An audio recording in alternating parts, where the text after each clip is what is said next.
Aquí comienza Entre el cielo y la tierra. Un espacio y un tiempo para cerrar y empezar la semana. Nuestro lugar para la reflexión.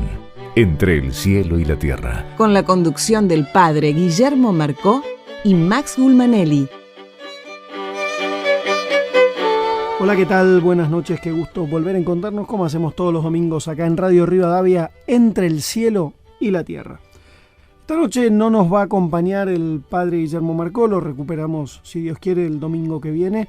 Vamos a tener igual, más allá de esa enorme pérdida que siempre es que el padre no esté con nosotros, vamos a tener un programa que vale la pena quedarse hasta tarde escuchando atentamente, porque nos acompaña en nuestro estudio Omar Abud. Omar, además de un amigo, es un hombre de múltiples facetas, ¿sí? Es un hombre de una intensa espiritualidad desde su ser musulmán. Es un referente del mundo islámico, es un intelectual brillante, es un dirigente social, es un dirigente político, ocupa y ha ocupado importantes cargos en la política en la ciudad de Buenos Aires desde hace ya bastante tiempo. Así que la verdad que es un gusto enorme esta noche poder hablar con Omar y desde Omar de diálogo interreligioso, de justicia y paz, de esperanza para el mundo, de conflicto de intereses. Vale la pena que se queden, acomódense con un cafecito, que vamos juntos entre el cielo y la tierra. Acompañaron Entre el cielo y la tierra La Fundación Fragua, Medicus, la más alta calidad médica al servicio de nuestros asociados. Medicus es dar protección. Bolt Gaming, Sociedad Anónima. Tu heladera Philco habla de vos. Heladeras Philco, con toda la tecnología de termotanques RIM. Las firmas son personales. Por eso podés darle la forma que vos quieras. La forma de la habitación que querés hacerle a tu pibe o de ese viaje que querés hacer desde hace tanto tiempo. En el Banco Provincia le damos crédito a tus sueños. Concretá eso que tanto querés firmando un préstamo personal precalificado del Banco Provincia. Ahora tenés hasta 300.000 pesos. Más información 0810-2222-776 en bancoprovincia.com.ar o en Twitter, @Banco Provincia. Banco Provincia, de tu lado. Préstamos sujetos a evaluación crediticia y a condiciones de aprobación del Banco Provincia de Buenos Aires. WIT 3399924210-9, calle 7, número 726, La Plata, Buenos Aires. bancoprovincia.com.ar. Cuando tu plan de salud está pensado desde la prevención, tu cobertura se multiplica. Por eso, si lo pensás, OSDEPIM es la mejor opción para vos y tu familia. Plan de Salud PYME te protege. Encontrá un plan a tu medida llamando al 0800-288-8432 o en nuestra web www.osdepim.com.ar. OSDEPIM, la obra social empresaria. Superintendencia de Servicios de Salud. Órgano de control 0800-222-SALUD 72583. www.sssalud.gov.ar. Registro Nacional de Obras Sociales 401704. Registro Nacional de Entidades de Medicina Prepaga 1486. En Arcor creemos que el mundo necesita más momentos mágicos. Por eso llevamos nuestros productos a más de 120 países, para que millones de personas los disfruten en todo el mundo. Arcor, compartiendo momentos mágicos. Y Praga Comunicaciones.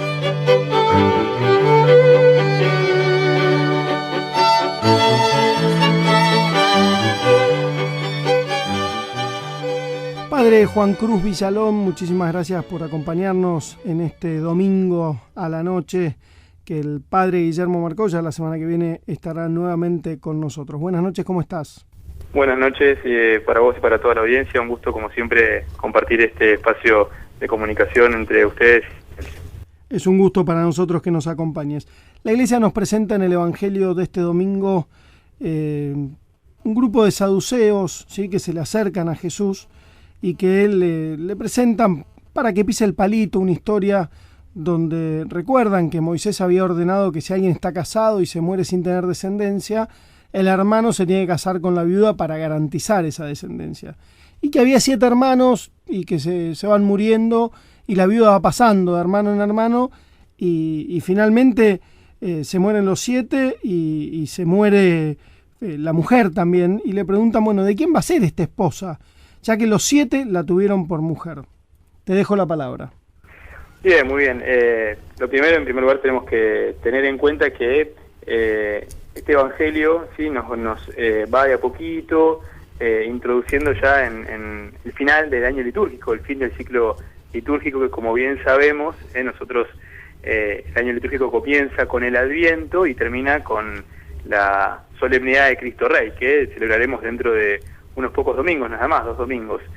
Ya el Evangelio de Lucas nos va acercando a esta realidad que son las realidades futuras, las realidades a las que cada uno de nosotros nos encaminamos como peregrinos.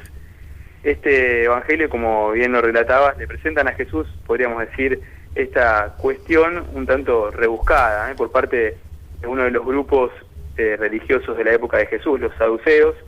Hay que tener en cuenta que ellos no creían en la resurrección y solamente tenían la mirada puesta en esta vida, como que el premio o el castigo de portarse bien, podríamos decirlo así entre comillas, estaba en esta vida. Por eso esta cuestión hasta un tanto ridícula que le presentan a Jesús, parodiando lo que será la vida eterna.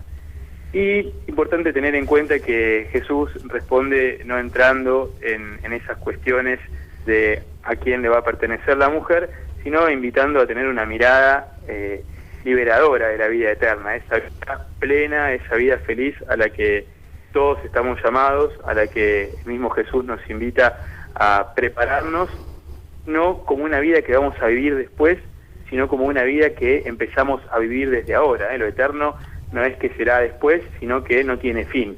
Y esa vida eterna empezamos a vivirla ya desde ahora. Por eso la primera invitación que el Señor nos hace con el Evangelio de este domingo es a poner una mirada esperanzadora en la vida eterna, empezando ya desde ahora, como dice una canción que tantas veces cantan los chicos en la parroquia, ¿no? Con los pies en la tierra, pero los ojos en el cielo. Eso es por ahí lo que podemos, en primer lugar, sacar como conclusión de este Evangelio, ¿no? Y lo segundo, uniéndolo con una fiesta que celebramos hace muy poquito, la Solemnidad de Todos los Santos, la conmemoración de los fieles difuntos, vivir en esta comunión de bienes que la Iglesia nos invita a vivir, ¿no? Tanto los que peregrinamos como los que alcanzaron la meta, aquellos ya desde la vida eterna, podríamos decir desde la plenitud de la Jerusalén celestial, nosotros en esta vida que estamos caminando, encaminándonos hacia esa patria definitiva. Entonces, las dos cosas, ¿no? En primer lugar, tener esa mirada esperanzadora y liberadora de la vida eterna, y lo segundo, saber que estamos en esta comunión que nos ayudamos unos a otros, ¿no? Los que estamos acá nos ayudamos entre nosotros, los que ya alcanzan la meta sirven como modelo y como intercesores, nos van empujando, podríamos decir, nos van tirando de la mano para que no decaigamos en este esfuerzo por vivir esta vida plena, esta vida feliz, en donde ya no va a haber tristeza, no va a haber dolor, no va a haber pobreza, no estaremos casados. Nosotros queremos entender las cosas como las vivimos nosotros en nuestra realidad, ser libres, plenamente libres, una libertad que justamente nos plenifica. Padre Juan Cruz, de alguna manera la invitación es a la coherencia, esto que vos planteabas citando la letra de los chicos que cantan en la parroquia, los pies en la tierra pero la mirada en el cielo, es como, bueno, lo que rezamos en el Padre Nuestro, ¿no? Venga a nosotros tu reino, animarnos a vivir hoy como si ya estuviéramos en el cielo en términos de justicia, de caridad, de solidaridad. Exactamente, ¿no? Y eso justamente es lo que refería al principio, ¿no? Esta solemnidad de Cristo Rey que se nos anticipa, ¿no? El reino no es algo que va a venir después solamente, sino que ya empieza a hacerse desde ahora, ¿no? Y en este pedido que hacemos en el Padre Nuestro, no solamente es el deseo, sino el compromiso que tenemos que asumir. Que venga tu reino, pero que yo también soy protagonista de que ese reino venga. Y desde la coherencia, desde el amor, desde la fraternidad, desde buscar que ese reino vaya siendo una realidad concreta en el corazón de mi hermano. Padre Juan Cruz Villalón, muchísimas gracias por acompañarnos. Un abrazo grande. Que Dios los bendiga y que tengan una muy buena semana a todos.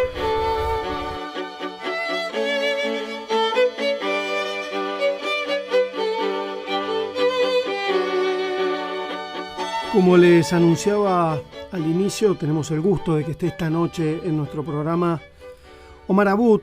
Hemos conversado ya con él de diferentes temas, alguna vez de diálogo interreligioso, frente a distintos conflictos bélicos que tienen un supuesto motivo religioso o de diferencia religiosa. Hemos tenido en más de una oportunidad el gusto de conversar con él.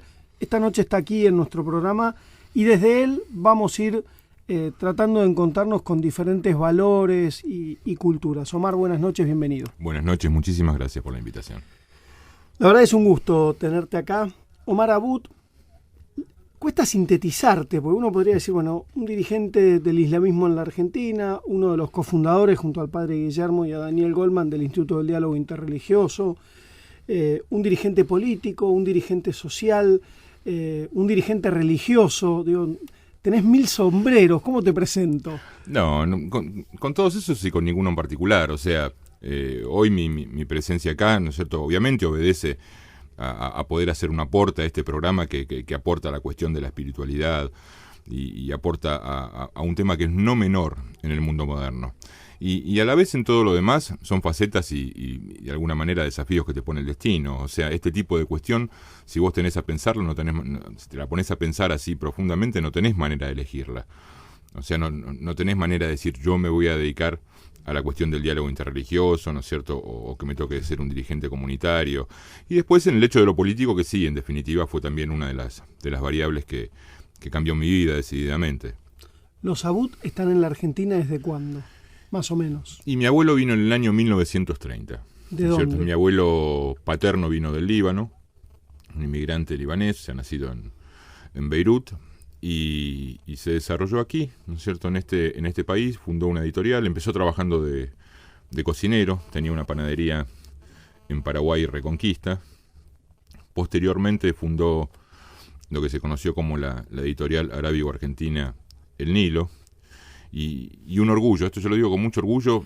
¿Tu amor por los libros viene de ahí? Porque vos sos un gran lector, sos un apasionado de la lectura. Sí, digamos que de ese lado de mi familia y de mi abuelo en particular, ¿no es cierto?, yo encontré un espejo en términos culturales porque era una persona no solamente docta, ¿no es cierto?, sino que también tenía el don de la sabiduría. Y fundó una editorial acá en la Argentina. Y acá en la Argentina tradujo el Corán. O sea, fue la primera edición hecha en lengua castellana por un musulmán. Y de hecho la segunda traducción al castellano en el mundo, la primera la había hecho Juan de Segovia en 1468 en España. Y otra cosa más, mirá, te voy a contar una anécdota rápida y breve.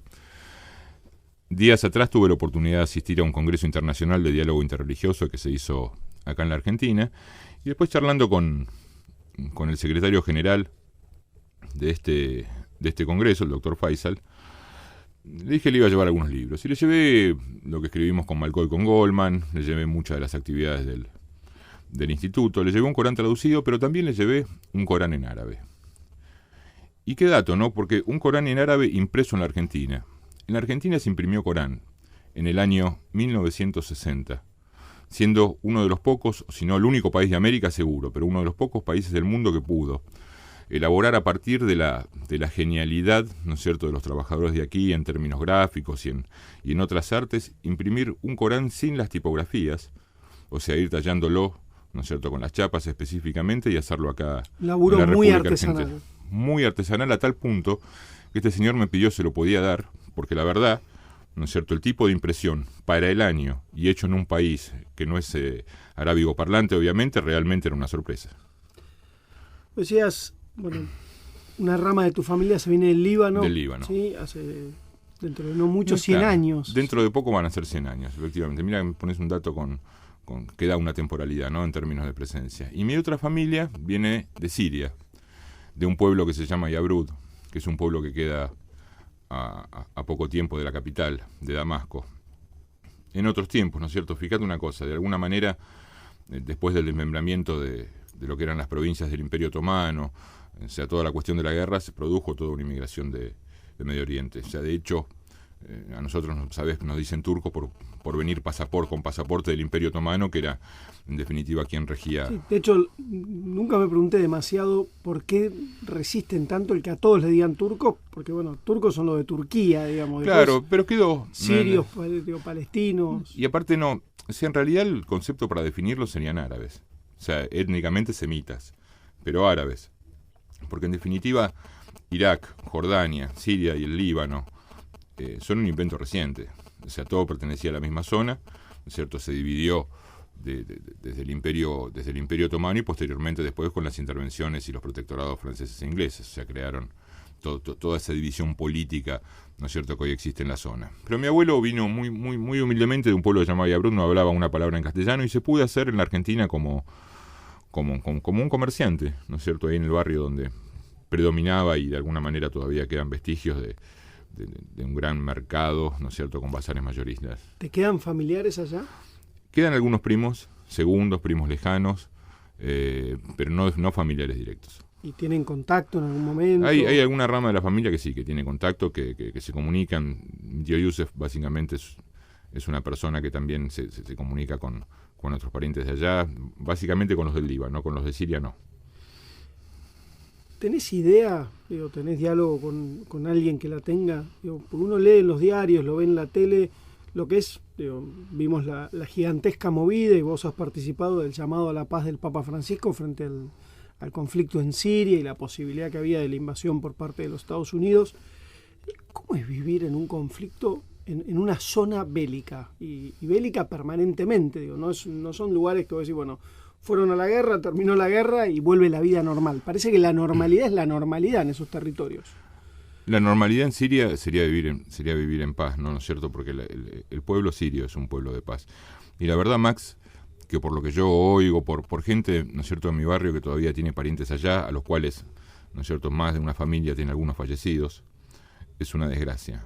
Realmente, ahí está el paralelismo, ¿no es cierto?, donde la guerra se transforma en un infierno, ¿no? Porque, digamos, la antonimia de paz está relacionada con infierno.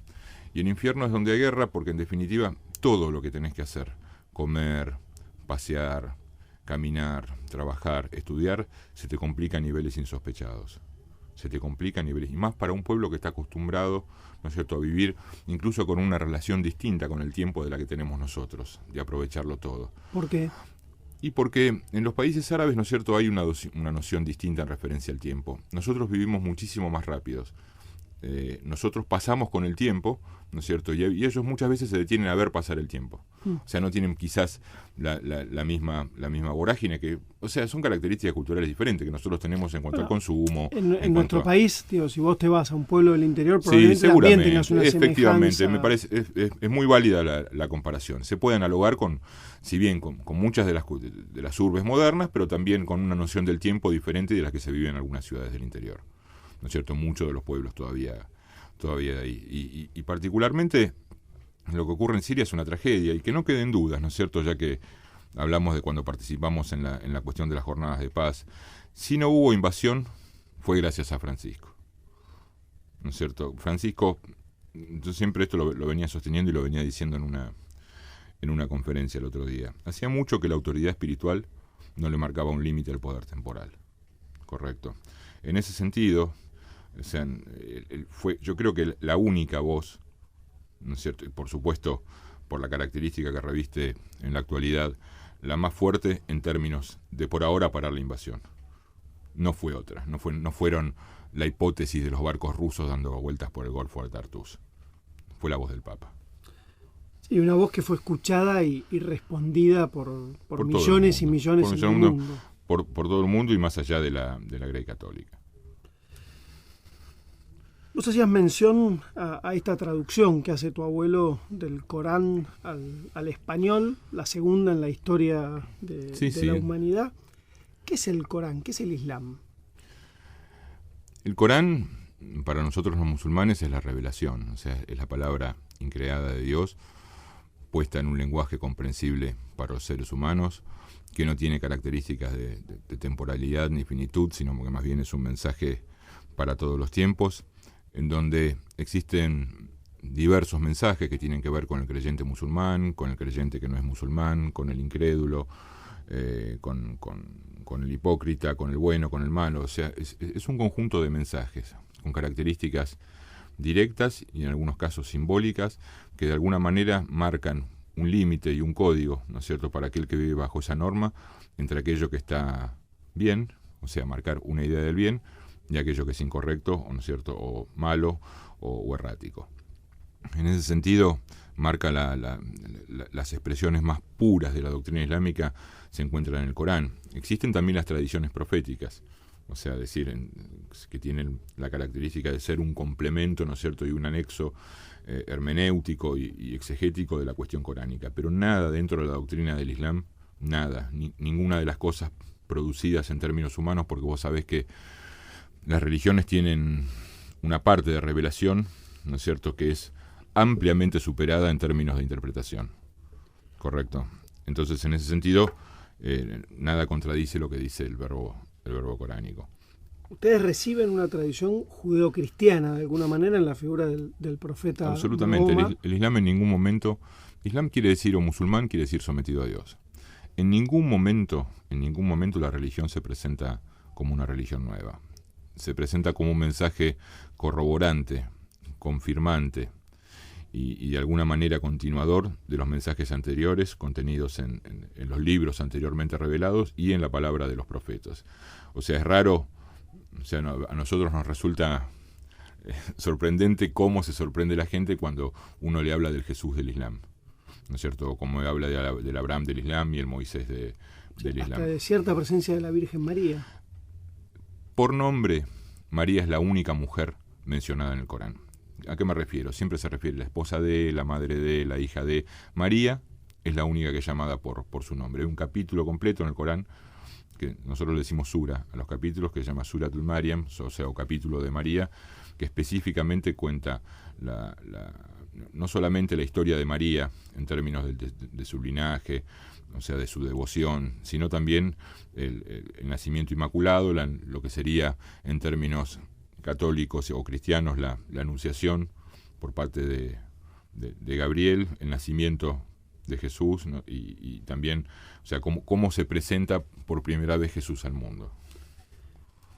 Habiendo tanto encuentro, ¿no?, entre el judaísmo, el cristianismo, el islam, ¿dónde te parece a vos que arrancan los despelotes? Porque la verdad que si querés más entre judíos y musulmanes, pero buena parte de la historia del conflicto bélico internacional desde hace muchísimo tiempo ha tenido como protagonismo una supuesta, al menos, fundamentación religiosa.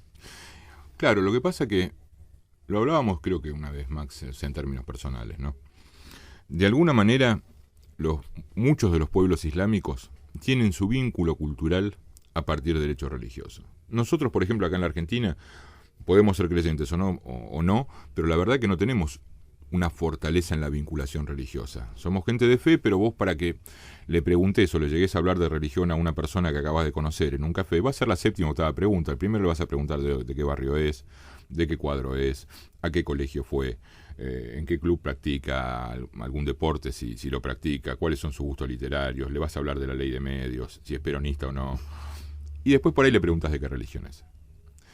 En Medio Oriente, la carga religiosa o de la presencia de la cuestión religiosa es muchísimo más fuerte, ¿no es cierto? Es el vínculo cultural casi por excelencia. De alguna manera no solamente define costumbres, sino que en algunos casos define hasta sistemas legales. Entonces, esa presencia es mucho más fuerte. Pegado a Europa, ¿no es cierto?, que tiene una tradición en el imaginario en referencia a la cuestión islámica que tiene muchísimos altibajos. Vos encontrás desde las luminarias de la España islámica hasta el sitio de Viena por parte de los turcos, ¿correcto? Y en el medio de todas esas cuestiones también tenés las cruzadas. Entonces, cuando un continente, ¿no es cierto?, o pueblos tienen mucha historia que la van de alguna manera cargando, vos podés limpiar muchos de los resabios en términos de nuevos acuerdos de características éticas, de limítrofes, de política, pero a veces la carga simbólica todavía permanece, ¿sí? Entonces, todavía no se ha podido establecer un mecanismo por el cual se mejoren las visiones del otro. Y más a la luz de muchos acontecimientos, ya que el Islam en el mundo, la verdad yo lo tengo que admitir, no posee un gran espíritu autocrítico en referencia a los liderazgos. Aparte la atomización de los liderazgos en virtud de no contar con una autoridad central y por ende la disputa a ver de cómo se generan estados centrales, ¿no es cierto?, que particularmente tengan diferentes hegemonías de poder, hace, ¿no es cierto?, que a veces muchos grupos, ¿sí?, se escindan por ahí de la centralidad y algunos otros que son realmente minorías. O sea, se podría escribir un montón de minorías islámicas, ¿no es cierto?, que tienen características absolutamente fundamentalistas. pero también te las puedo describir en otros credos. O sea, el fundamentalismo es, de alguna manera, una categoría mental, no es un ítem ligado indisolublemente a la cuestión islámica. Entonces, y también a esta carencia que yo te afirmaba, ¿no es cierto?, de un espíritu crítico, ¿no es cierto?, en términos de la visión del logro, es donde se producen los choques y los conflictos, que vos lo señalabas muy bien, o sea, no necesariamente tienen características religiosas. Estamos conversando con Omar Abud, dirigente del mundo islámico, dirigente político, social, religioso, un intelectual apasionante y un gran amigo. Quédate entre el cielo y la tierra, que enseguida continuamos conversando con él. Un clavo de hierro te atravesó, una espina clavada en tu corazón. De pensarlo me duele la flagelación. Solo por amor fue tanto dolor. Un madero inmenso que te abrazó. Con tanto pecado, cuánto pesó. Pero pesó menos que tu amor. La fuerza del Señor todo lo aguantó. No te puedo perder, no te puedo perder, no te puedo perder, no te puedo perder. Cargaste con mi cruz y vas a volver. No te puedo perder, no te quiero perder, no te quiero perder, no te quiero perder, no te quiero perder. La sangre de tu cruz me hace renacer. No te voy a perder.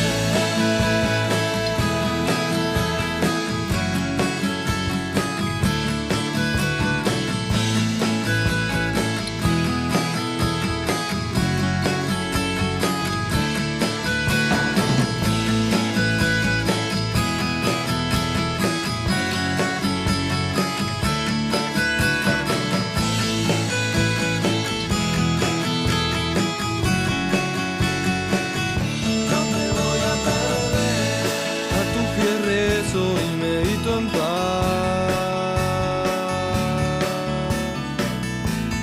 Sé que lo hiciste por la verdad. Yo sé que quiero volverte a ver. Rey de mi vida te encontraré. No te puedo perder, no te puedo perder, no te puedo perder, no te puedo perder. Cargaste con mi cruz y vas a volver. No te puedo perder, no te quiero perder, no te quiero perder, no te quiero perder, no te quiero perder. La sangre de tu cruz me hace renacer. No te voy a perder. No te voy a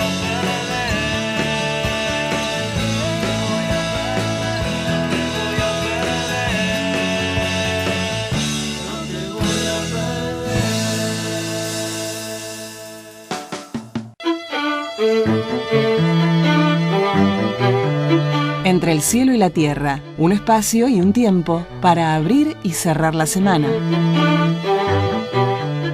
Seguimos entre el cielo y la tierra, este encuentro que hacemos todos los domingos acá en Radio Rivadavia.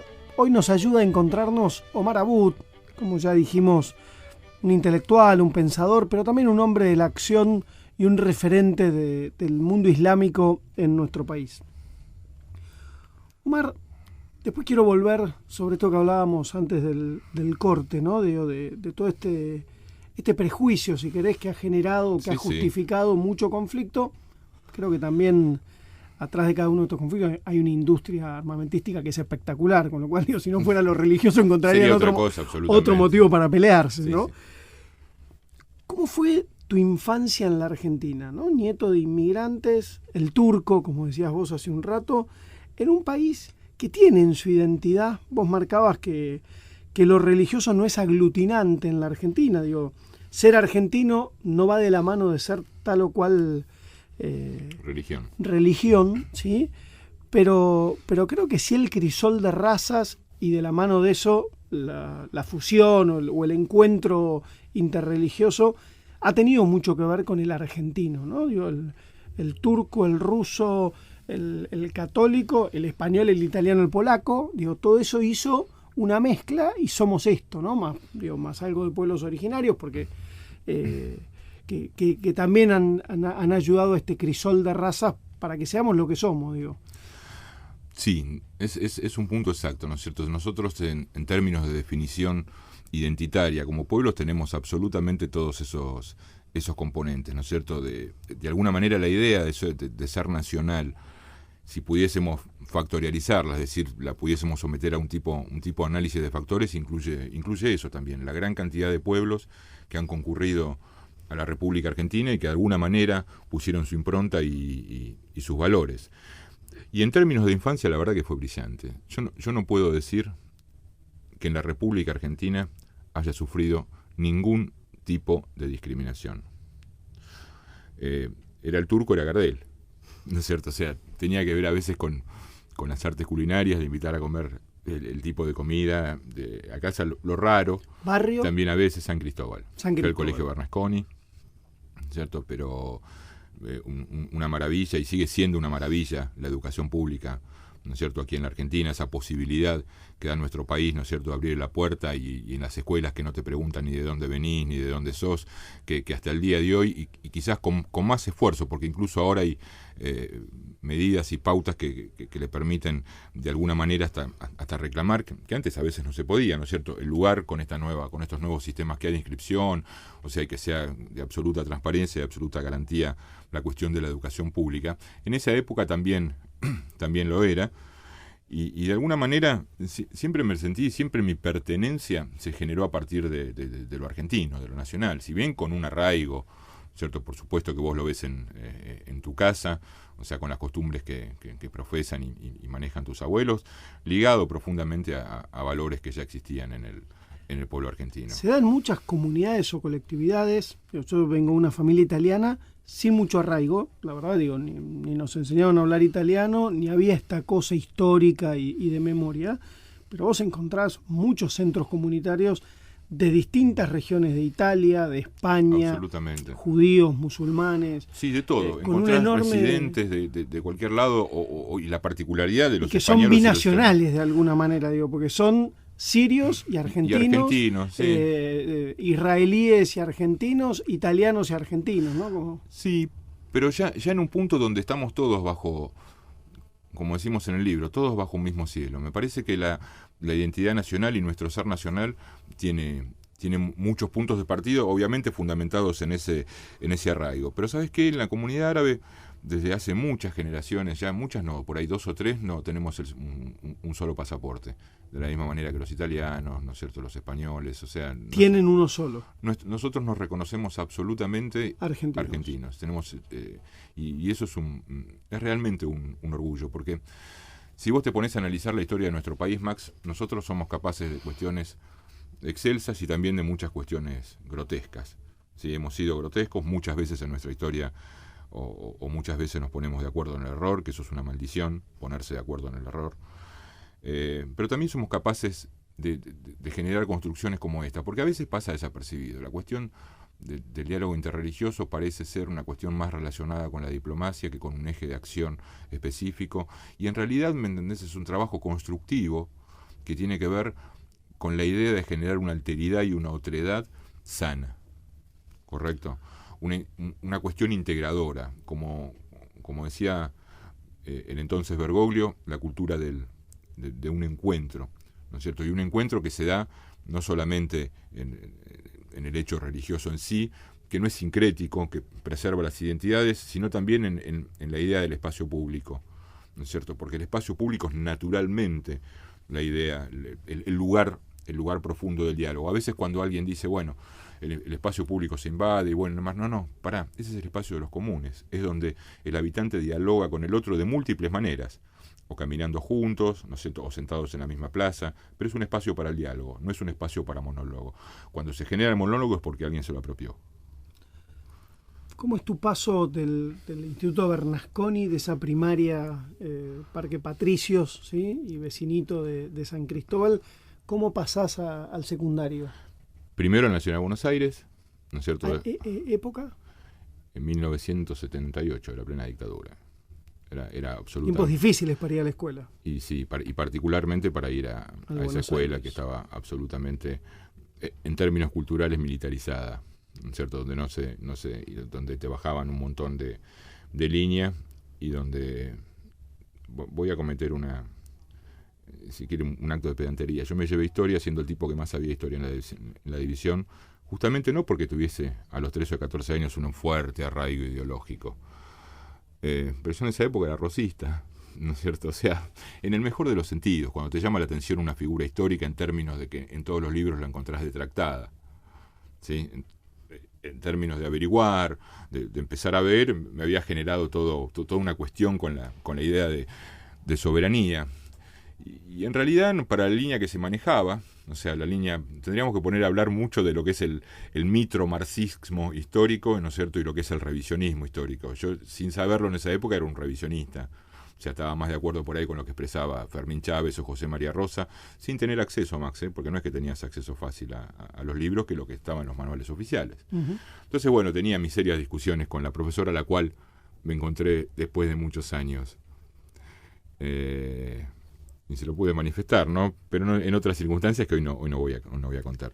Y después de ahí al ILSE, pues no resistí en el Buenos Aires, y después del ILSE al José Manuel Estrada. Y después yo ya militaba en esa época. En el peronismo. Militaba obviamente, era un movimiento de características peronistas, no dentro del PJ, sino más bien coincidiendo con esta visión histórica.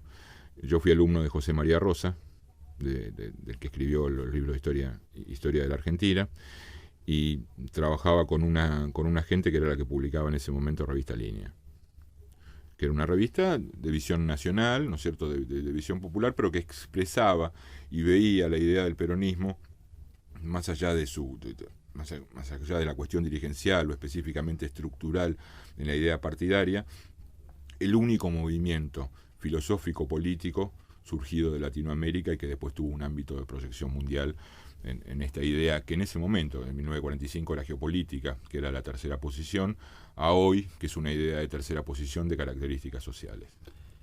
Y con el comienzo de esta militancia, ¿lo religioso estaba presente? Digo, ¿siempre fuiste un tipo religioso o tuviste una época donde no le diste demasiada importancia? Es que no existe ser religioso o no ser religioso en el Islam. Vos podés ser más o menos practicante en términos de... Porque en definitiva, ¿qué es ser musulmán? ¿No es cierto? ¿Qué es el Islam? ¿No es cierto? O sea, nosotros te dicen, bueno, usted tiene que cumplir con 5 pilares, ¿no es cierto? Que es atestiguar de que existe un solo Dios, ¿no es cierto? Rezar 5 veces por día, ayunar en el mes de Ramadán, si tuviste ganancias, pagar el zakat, que es la contribución social, y si podés, si tenés posibilidades económicas, mejor dicho, viajar una vez en la vida a la Meca. Digamos que yo no es que lo reformulé, empecé a tener otra visión al respecto en referencia a que en definitiva el primer principio del Islam es, bueno, mira, existe algo que está por arriba tuyo. El mundo no es el centro del mundo el hombre, quizás es el eje, ¿no es cierto?, más importante, pero que no es un eje que tenga que ver con la centralidad. ¿Sí? El mundo sigue girando con independencia de la voluntad humana. Existe algo que está más arriba de vos. Si podés 5 veces por día, cortá para reflexionar y comunicarte con lo trascendente. Que esa sería la oración. Te diría que hasta desde lo psicológico es sano. Es absolutamente sano. En esto del tiempo que hablábamos al inicio, y con tanta vorágine y locura en las grandes urbes, Pará 2 minutos, 3 minutos. Te lleva orar o rezar o meditar. Pará. ¿No es cierto? O sea, que no te lleve puesto el tiempo de los demás, ¿no es cierto?, en toda esta idea de que tiempo es dinero. Si tenés plata y si ganaste plata, ¿no es cierto?, más allá de lo que necesitas, un poco de esa plata, dásela al que no tiene. O sea, de la forma que vos creas conveniente, pero dásela al que no tiene. Y ayunar una vez, ¿me entendés? Si hablas del hambre y hablas de los pobres, bueno, sabés de qué se trata el hambre. Si en Ramadán tenés hambre. A mí, en lo personal, muchos dicen, no, es la alegría del ayuno, que esto y que lo otro. La verdad que a mí me cuesta. A mí me cuesta mucho y a veces se transforma en una molestia. Sí. Además, aclarémosle a la gente, porque yo lo he compartido, no porque haya ayunado como ustedes, pero he tenido el gusto de compartir varias veces la ruptura del ayuno. Del ayuno. El ayuno es muy duro. Ustedes comen de noche, sí, y desde que sale el sol hasta que se pone, no tomas ni agua ni nada. Ni toman agua, y les toca en octubre en la Argentina. Va rotando. Ahora estos últimos años ha sido más misericordioso, pero nos ha tocado en enero, nos ha tocado ayunar el 21 de diciembre, que es el día más largo del año. Y siguen laburando. Encima siempre aparece algún cráneo que dice, bueno, vamos a ahorrar energía, vamos a atrasar una hora, ¿viste? Lo querés ir a colgar al tipo, decirle, flaco, no tenés otra cosa para legislar, hay problemas más grandes, ¿viste? Y además siguen laburando, digo, no es que paran. No. Pero... No se para el ritmo. Allá en los países donde son todos musulmanes, de alguna manera tiene otra dinámica. Pero yo decía, no es simpático. Omar, cuando la gente en muchos lugares del mundo, incluso en el nuestro, asocia al musulmán con el terrorista, con el fundamentalista, ¿qué sentís? Y a veces un profundo dolor, ¿no es cierto? Porque la verdad que el terrorismo es un acto de violencia cobarde, y el terrorismo religioso peor todavía, porque es terrorismo en el nombre de Dios, o violencia en el nombre de Dios, o sea, es el peor de los cretinos ese, porque en vez de ponerse al servicio de Dios, pone a Dios a su servicio, es una diferencia sustancial. Duele, ¿no es cierto? Duele por ahí cuando en algún aeropuerto europeo te miran tu documento porque tu nombre tiene más consonantes que vocales, y de alguna manera los nombres árabes son fácilmente identificables. Sí, Abud, no hay duda. Omar Ahmed Abud me llamo. Mire, sueco no soy. No. Alemania del Norte. O sea, vengo desde unos descendientes de vikingos que cambiaron, los anotaron mal cuando entraron en Bonn, en Berlín, ¿viste? No, evidentemente. Y te duelen, a veces te duelen las miradas. O sea, la desconfianza. Vos decías en la escuela primaria y en el barrio no vivir de discriminación. Hoy sí la sentís en algunos momentos. No, en la Argentina no. En la República Argentina no. O sea, los argentinos a veces, por eso te decía, capaces de lo excelso y de lo grotesco, tienen muchas veces la mágica virtud, ¿no es cierto?, de no comprar estereotipos. Nos dan bronca otras cosas, pero no compramos necesariamente estereotipos. Desconfiamos de Hollywood y toda su evolución y su galería de malos, ¿no es cierto?, que van desde el indio al latino, el negro, y ahora en muchos aspectos le toca al musulmán. Somos desconfiados de eso, somos desconfiados, ¿no es cierto?, de sus informes que garantizan que como lo que pasó en Irak, ¿no es cierto?, que en realidad fueron a buscar armas químicas, destrozaron la memoria de un país lo dividieron. Yo de ninguna manera apoyo o tengo ninguna simpatía por tipos como Saddam Hussein, ¿correcto? Pero lo que vino fue mucho peor. O sea, el proceso tendría que haberse dado de otra manera, si querían colaborar de otra manera, y el arma química más fuerte que encontraron fue un raid. Entonces, bueno, la verdad que hay una dosis alta de hipocresía. Y esas cosas también duelen mucho, pero discriminación en la Argentina no. En instantes me gustaría que me contestes en línea con esto, desde la experiencia del Instituto del Diálogo Interreligioso, si hay esperanza para el mundo en términos de paz. Debo encontrar la llave de tu encierro, que de seguro duerme en el pasado y no te deja darte cuenta, alma, que hay alguien que de ti se ha enamorado. Será tal vez te acostumbraste a menos, será quizás te abrazas al olvido, que andas huyendo sin querer de todo, como quien busca borrar lo vivido. No temas, alma, que la vida viene sanando todo lo que te ha dolido, y la esperanza de un amor sin muerte busca rearmar tu corazón herido. Y camina, pequeña alma, su sombra te cubrirá y sobrevendrá la calma. Despierta, la noche ha pasado, Jesús ha roto tus cadenas, confía que Él te ha liberado.